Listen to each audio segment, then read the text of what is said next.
அமைச்சர் அவர்கள் எல்லோருக்கும் நன்றி சொன்னார்கள், எனக்கும் நன்றி சொன்னார்கள்.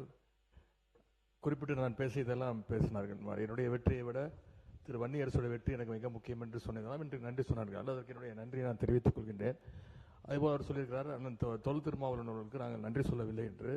நான் அவற்றை சொல்லிக் கொள்வது, எங்களுடைய தலைவருக்கும் எழுச்சி தமிழர் அண்ணன் தொல் திருமாவளவன் அவர்களுக்கும் இருந்தது ஏதோ ஒரு தேர்தல் உடன்பாடு கிடையாது, தேர்தல் கூட்டணி கிடையாது. தேர்தலுக்கு முன்பு ஒரு கூட்டணியாகவும் தேர்தல் முடிவுகள் வந்தது பிறகு ஒரு கூட்டணி மாறுகின்ற அந்த கூட்டணி கிடையாது. அது ஒரு கொள்கை கூட்டணி. நான் இன்னும் பலமுறை பெருமையாக சொல்லியிருக்கிறேன், என்னுடைய அரசியல் ஆசான் என்றால் அதை நான் தொல் திருமாவளவன் ஏற்றுக்கொள்கின்றேன் என்று பலமுறை நான் சொல்லியிருக்கின்றேன்.